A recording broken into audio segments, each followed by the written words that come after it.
दोस्तों आपको भी कंपनी की डिटेल्स नहीं चेक करने आती, क्योंकि डिटेल्स जिस हिसाब से कंपनी की आती है उसको अपन बोलते हैं दोस्तों फंडामेंटल एनालिसिस। वो आपको नहीं करने आता है फंडामेंटल एनालिसिस, कंपनी की कोई सीट आप नहीं चेक कर सकते, तो आप किसी भी शेयर को नहीं खरीद सकते। दोस्तों आपको किसी भी शेयर को खरीदना है तो उस कंपनी को आपको समझना बिल्कुल ज्यादा जरूरी है। कंपनी मतलब क्या काम करती है, कितना कमाती है, कितना आपको मुनाफा देती है कंपनी, ये सारी चीजें आपको समझनी बहुत ज्यादा दोस्तों जरूरी हो जाती है फंडामेंटल एनालिसिस में। तो आज अपन इस वीडियो में पूरा डिटेल से जानेंगे दोस्तों फंडामेंटल एनालिसिस क्या होता है। तो लास्ट एंड तक इस वीडियो में जरूर बने रहे, ताकि आप किसी भी कंपनी का शेयर बिल्कुल ही आसान तरीके से, बिल्कुल ही मुनाफे के साथ कमाकर आप उससे बाहर निकले, आप खरीद सके। ठीक है दोस्तों, तो लास्ट एंड तक इस वीडियो में जरूर बने रहना। तो दोस्तों आपको मैं बता दूं, अब अपन समझते डायरेक्टली कि फंडामेंटल एनालिसिस दोस्तों क्या होता है। सबसे पहले आपको मैं ये बता देता हूं, लास्ट में आप लाइव भी बताऊंगा गूगल पर जाकर। ठीक है दोस्तों, तो यहाँ पर सबसे पहले आपको मैं बता दूं कि दोस्तों फंडामेंटल एनालिसिस एक ऐसी प्रक्रिया होती है जिसे किसी कंपनी का वित्तीय प्रदर्शन, जैसे कि फाइनेंशियल परफॉर्मेंस, बिजनेस मॉडल, व्यवसाय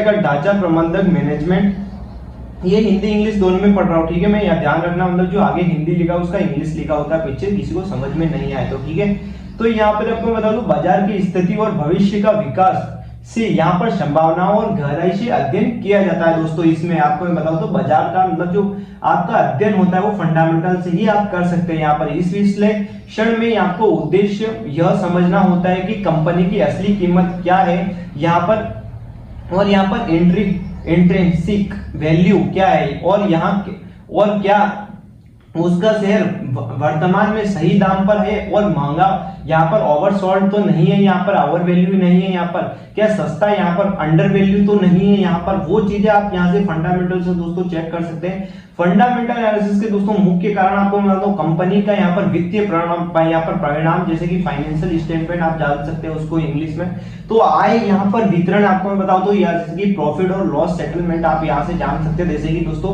तो यहाँ पर कंपनी का कितना लाभ कमा रही है दोस्तों, ये सबसे ज्यादा दोस्तों इंपॉर्टेंट हो जाता है यहाँ पर जानने के लिए।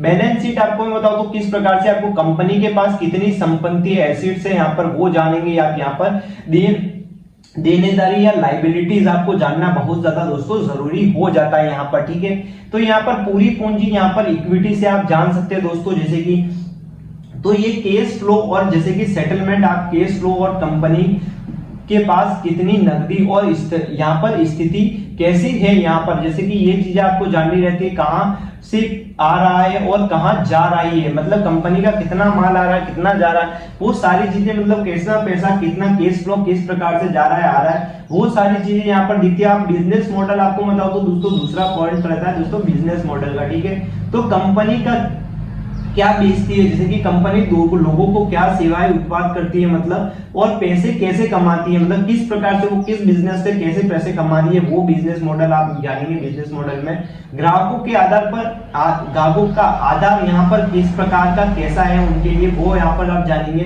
कंपनी का कारोबार क्या है, जैसे कि टिका हुआ है या नहीं है, वो चीजें आप यहाँ पर दोस्तों जान सकेंगे बिल्कुल ही आसान तरीके से। दोस्तों ये भी इंपॉर्टेंट रह जाता है कि कितनी कंपनी का टिकाऊ है या नहीं है, कंपनी मतलब यहाँ पर एक टिक सकती है या नहीं टिक सकती है, वो भी आपको देखना बहुत ज्यादा दोस्तों जरूरी हो जाता है।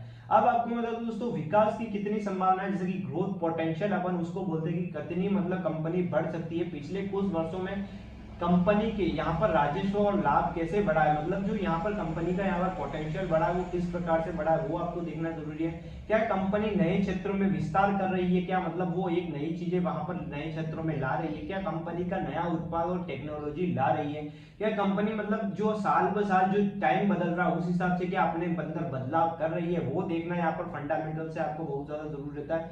प्रबंधन और नेतृत्व, यहाँ पर मैनेजमेंट, यहाँ पर गवर्नेंस आप देख सकते हैं, यहाँ पर उसका यहाँ पर कंपनी का नेतृत्व कौन कर रहा है वो देखना आपको जरूरी है, क्योंकि कंपनी जो संभालने वाला ही सही नहीं है तो आपका पैसा कैसे बढ़ेगा दोस्तों, कंपनी कैसे आगे बढ़ेगी और कब का पैसा बढ़ेगा। क्या प्रबंधक यहाँ पर पारदर्शी और ईमानदार है, मतलब जो आपका मतलब मेन मैनेजमेंट होता है, जो इनका मतलब जो मेन एमडी होता है वो क्या मतलब एक मतलब समझदार और एक बुद्धिमान और एक ईमानदार आदमी है, वो देखना भी, उसका नाम भी आपको पढ़ना बहुत ज्यादा जरूरी रहता है। प्रमोटर का इतिहास, जैसे कि प्रमोटर से उनका मतलब पिछली हिस्ट्री क्या है, वो भी देखना आपके लिए सबसे ज्यादा इंपॉर्टेंट दोस्तों हो जाता है। यहाँ पर आपको बता दूं दोस्तों, उद्योग में आप देख सकेंगे कुछ इस प्रकार से प्रतिस्पर्धा आपको इंडस्ट्रीज एंड यहाँ पर कॉम्पिटिशन यहाँ पर आप देख सकेंगे, ठीक है। तो कंपनी जिस सेक्टर में है, क्या उसका भविष्य कैसा है आगे के लिए, वो आपको देखना जरूरी है। बाजार में यहाँ पर प्रतिस्पर्धा आपको कितनी है, वो आपको देखना जरूरी है। कंपनी का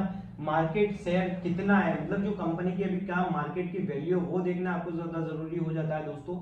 यहाँ पर अब आपको दोस्तों मैं बताता हूँ, जैसे कि मूल्यांकन वैल्यू आप देख सकते हैं, कुछ वर्षों में अनुपात, जैसे कि रेशियो आपको मैं बताऊं तो जैसे कि कंपनी में स्थिति और यहाँ पर समझने की मदद करती है, जैसे कि आपको अनुपात और इधर तरफ मजा। पी रेशियो आपको मैं बताऊं तो क्या बताता है, जैसे कि शेयर की कितने की कीमत बनाम प्रति शेयर का लाभ, मतलब आपको एक शेयर पर कितना मुनाफा कंपनी एक साल में आपको कमा के दे रही है, जो आपको पी रेशियो बताता है यहाँ पर, ठीक है। यहाँ पर पीवी रेशियो यहाँ पर कंपनी बनाम बुक वैल्यू रेशियो, मतलब कंपनी कितना आपको पैसा यहाँ पर रेशियो के हिसाब से कमा के दे रही है, वो आपको पीवी रेशियो बताता है। आरओआई दोस्तों बताऊं तो यहाँ पर इक्विटी पर कितना रिटर्न मिल रहा है आपको, वो आपको आरओआई बताता है दोस्तों। यहाँ पर डायबिटिक इक्विटी आपको बताऊं तो डेबिट इक्विटी, कर्ज बनाम मालिकाना पूंजी, मतलब आपको कंपनी के ऊपर कितना कर्ज है अभी तक का, वो आपको यहाँ पर बताने का काम करती है यहाँ पर डायबिटिक इक्विटी दोस्तों। तो अब आपको मैं दोस्तों गूगल पर डायरेक्टली लेके जाता हूँ और यहाँ पर कोई शेयर निकाल देता हूँ, जैसे कि आपको बताऊँ तो टाटा का कोई शेयर निकाल देता हूँ यहाँ पर।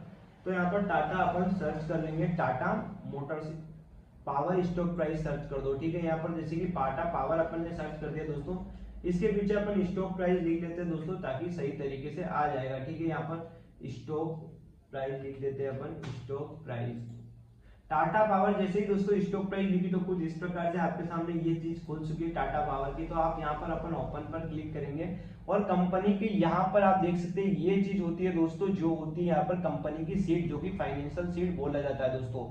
तो यहाँ पर आप देखेंगे तो कुछ इस प्रकार से दोस्तों फाइनेंस की सीट आपको दिख रही होगी कुछ इस प्रकार से। तो इस सीट को आप यहाँ पर पढ़िए दोस्तों। पीवी रेशियो आपको लगा, पीई रेशियो और पीवी रेशियो, ये सारी मार्केट कैप कितनी है कंपनी की, इस चीज को यहाँ से आप सारी चीजों को एनालिसिस कीजिए और दोस्तों समझिए दोस्तों। तो दोस्तों नेक्स्ट वीडियो में अपन